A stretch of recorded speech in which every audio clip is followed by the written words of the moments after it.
Hello बच्चों, आप सभी लोग कैसे हैं। आपकी रेडियो कक्षा लेकर मैं एक बार फिर आपके साथ हूं, शोभित शर्मा। और बच्चों, रेडियो कक्षा में हम इन दिनों आपसे आपकी सोशल एंड पॉलिटिकल लाइफ जो बुक है उसके बारे में चर्चा कर रहे हैं, क्लास 8 की। बहुत सारी बातें हमने आपसे की हैं। लास्ट क्लास में हमने आपसे जो डिस्कशन किया था, इट वाज अबाउट मार्जिनलाइजेशन। किस तरीके से ये जो मार्जिनलाइजेशन का प्रोसेस है ये होता है, और भारत के कॉन्टेक्स्ट में क्यों ज़रूरी है इस कॉन्सेप्ट को समझना। उसके बाद फिर हमने आपको ये भी बताने की कोशिश की थी बच्चों कि हम लोग किस तरीके से इस ख़ास जो कुछ ख़ास तबके होते हैं जो मार्जिनलाइज्ड कहलाते हैं, जो समाज के फ्रिंज पर रहते हैं, उसमें चाहे बच्चों वो माइनॉरिटी कम्युनिटी हो या फिर कुछ ऐसी शेड्यूल्ड कास्ट हों जिन्हें हम दलित के नाम से भी जानते हैं, शेड्यूल्ड ट्राइब्स हों, या किसी दूसरे जेंडर से संबंधित लोग हों जिसमें फीमेल जेंडर हो सकता है।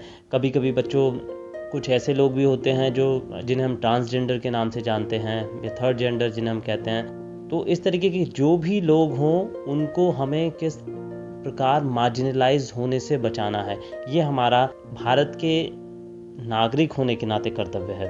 बच्चों, हमने आपको बताया कि इंडिया में पॉलिटिकल जो सिस्टम है वो डेमोक्रेसी है, और उसका जो बेडरॉक है, जो उसका बेस है, वो भारत का संविधान है, जिसमें क्लियरली लिखा गया है कि भारत एक सोशलिस्टिक डेमोक्रेटिक रिपब्लिक है। और हमने आपको बताया था कि उस बेडरॉक का, उस जो वो आधार है, उसका एक बहुत मुख्य पार्ट है हमारे मूल अधिकार, that means are fundamental rights.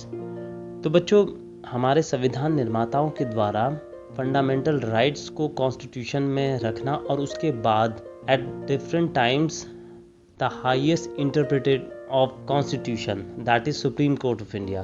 So from time to time Supreme Court has also directed and confirmed that fundamental rights cannot be curtailed on any grounds whatsoever, except on the grounds that are clearly mentioned in our constitution. अब चूंकि बच्चों हमने आपको बार बार बताया, India is a welfare state, जिसका मतलब होता है कि सरकार को इस तरीके के कार्य करने होंगे जो उसके नागरिकों के उत्थान के, उनके वेलफेयर के लिए ज़रूरी हों। ऑब्वियसली कुछ सिविक एमिनिटीज़ होती हैं, जैसे पानी की व्यवस्था, बिजली की व्यवस्था, हॉस्पिटल्स की व्यवस्था, एजुकेशन सिस्टम का होना, ये सभी हमारी बेसिक नीड्स हैं जिनको पूरा करना या जिनके लिए इंफ्रास्ट्रक्चर मुहैया कराना वो हमारी सरकार का काम है हमारे संविधान के अनुसार। तो बच्चों, देयर आर ओकेजन्स व्हेन जो वेलफेयर स्टेट का कॉन्सेप्ट है उस पर सरकार या स्टेट खरी नहीं उतर पाती है। तो ऐसी सूरत में हमारे पास क्या रास्ते होते हैं। तो बच्चों, यहाँ पर आपको बताने की कोशिश की गई है कि किस तरीके से आपके फंडामेंटल राइट्स, जो कि they are so indispensable part of the constitution, के उनके रिलेशन में हम गवर्नमेंट के किसी डिसीजन को चैलेंज कर सकते हैं, या हम गवर्नमेंट से ये कह सकते हैं कि since it is our fundamental right you must do it.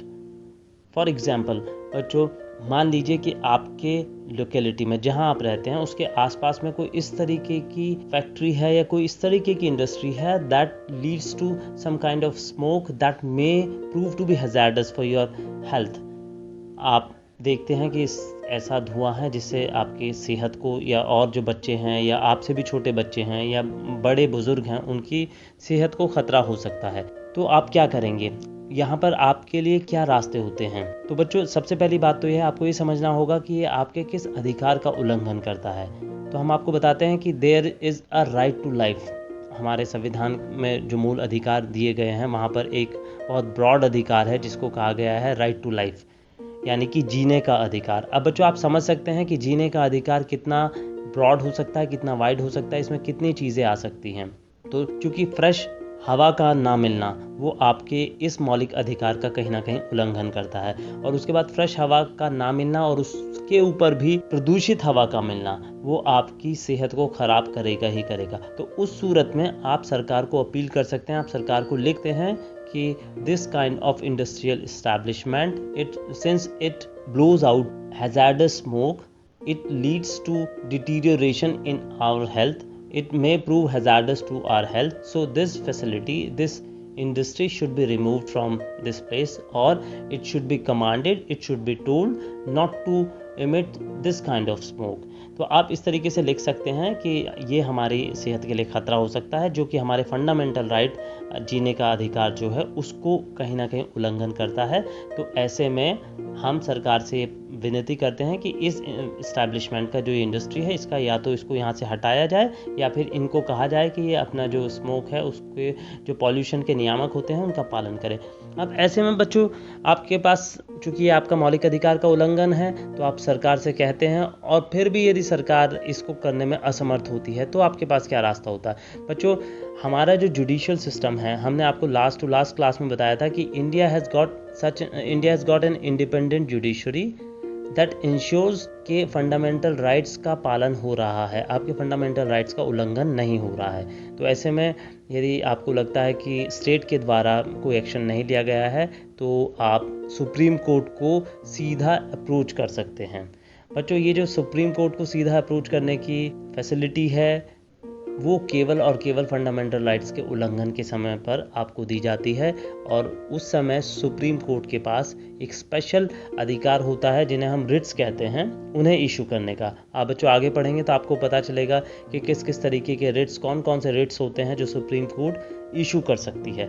Basically यदि आपको बताया जाए तो रिट्स का मतलब है कुछ ऐसे ऑर्डर्स जो फंडामेंटल राइट्स के वायलेशन के कॉन्टेक्स्ट में सुप्रीम कोर्ट के द्वारा इशू किए जाते हैं। वो जनरली डायरेक्ट होते हैं स्टेट गवर्नमेंट को, सेंट्रल गवर्नमेंट को, या और किसी कोर्ट को, या किसी पब्लिक अथॉरिटी को। अलग अलग तरीके के इस प्रकार से ऑर्डर्स इशू करती है सुप्रीम कोर्ट, और उसके बाद वो जो पावर है वो हाई कोर्ट के पास भी है।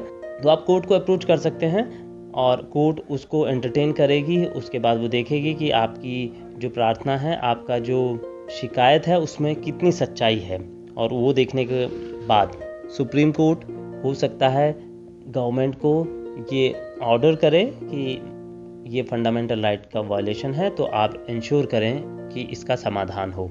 तो बच्चों, इस तरीके की कई चीज़ें हो सकती हैं। तो कहीं ना कहीं हमारा जो इस बात को समझाने का मकसद है बच्चों, वो यही है कि आपके फंडामेंटल राइट्स किस तरीके से आपकी लाइफ को, आपकी जो पॉलिटिकल फ्रीडम है, आपकी जो सोशल फ्रीडम है, आपकी पॉलिटिकल लाइफ है, सोशल लाइफ है, उसको इंश्योर करते हैं। ये तो बच्चों एक तरीके का प्रोहिबिटिव या रिस्ट्रिक्टिव या नेगेटिव एंगल है फंडामेंटल राइट का। अब कुछ बार ऐसा होता है कि कुछ चीज़ों की आपको आवश्यकता होती है आपको जीने के लिए। जैसे हो सकता है आपकी लोकेलिटी में साफ़ पानी पीने का नहीं मिलता हो, तो ऐसे में चूँकि यदि आपको साफ़ पानी नहीं मिलेगा तो ये भी आपका जो फंडामेंटल राइट है, राइट टू लाइफ, उसका उल्लंघन है। तो ऐसे में भी आप गवर्नमेंट को सीधा लिख सकते हैं कि since in our locality we are not getting sufficient portable